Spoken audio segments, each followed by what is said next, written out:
Assalamualaikum warahmatullahi wabarakatuh. Perkenalkan, nama saya Muhammad Yasir Hamdani R dari kelas PJKRD NIM 20030151043. Baiklah, pada video kali ini saya akan mempresentasikan tugas saya yang berjudul peranan olahraga dalam pengembangan disiplin dan kerjasama di mata kuliah Filsafat Penjas dan Olahraga. Pengertian disiplin. Secara sederhana, disiplin berarti kontrol penguasaan diri terhadap impuls yang tidak diinginkan atau proses mengarahkan impuls kepada suatu cita-cita atau tujuan tertentu untuk mencapai dampak yang lebih besar. Manifestasi sikap disiplin dapat dilihat dari kesediaan untuk merespon dan bertindak terhadap nilai-nilai yang berlaku dalam bentuk ketentuan, tata tertib, aturan, tatanan hidup atau kaidah tertentu. Disiplin diri. Disiplin dapat dibedakan menjadi disiplin diri dan disiplin semu. Setiobroto 1993, Cox 2002. Disiplin diri adalah disiplin yang ditanamkan atas dasar pemahaman dan kesadaran lebih mendalam untuk menghargai dan mematuhi segala nilai, norma, dan dapat menghargai untuk kaidah yang berlaku tanpa peduli terhadap tidaknya pengawasan, sanksi, hukuman, dan penghargaan. Disiplin semu tidak akan bertahan lama dan hanya akan muncul jika diawasi takut pada ancaman hukuman atau sanksi guru atau pelatih. Disiplin yang dilakukan atlet dalam salah satu aktivitas latihan hanya karena terpaksa, takut dihukum karena diperintah, dan tanpa disertai kesadaran akan dapat menimbulkan disiplin semu. Mekanisme menumbuhkan disiplin dalam olahraga.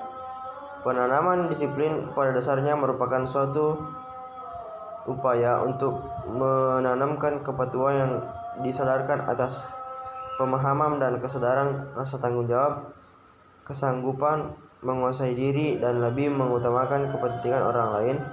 Untuk dapat menanamkan disiplin kepada atletnya, yang seorang pelatih harus mempunyai falsafah dan konsepsi yang mantap mengenai disiplin yang akan ditanamkan kepada atlet. Menanamkan disiplin tidak harus dapat tindakan otoriter atau kekerasan. Pengertian kerjasama. Kerjasama cooperation adalah gejala saling mendekati atau mengurus kepentingan bersama dan tujuan bersama. Pollack 1985. Kebalikan kerjasama adalah pertentangan kedua istilah. Ini merupakan dua sifat yang dapat dijumpai dalam seluruh proses sosial di masyarakat, di antara individu dengan individu, kelompok dengan kelompok, dan individu dengan kelompok. Persyaratan kerjasama. A. Kerjasama harus didasari oleh kepentingan yang sama. B. Kerjasama harus didasari oleh prinsip keadilan. C. Kerjasama harus dilandasi oleh keinginan untuk mengerti dan memahami. D. Kerjasama akan terbentuk apabila semua orang memiliki tujuan serupa tentang hal yang ingin dicapai.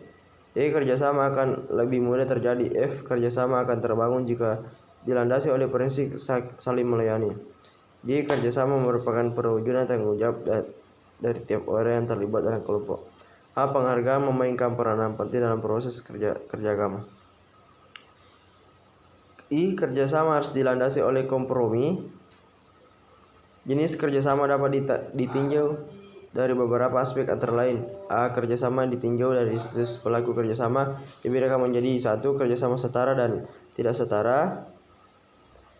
B. Kerjasama ditinjau dari proses kerjanya, dapat dibedakan menjadi 3. Kerjasama koaksi, kerjasama suplementer, dan kerjasama diferensiasi.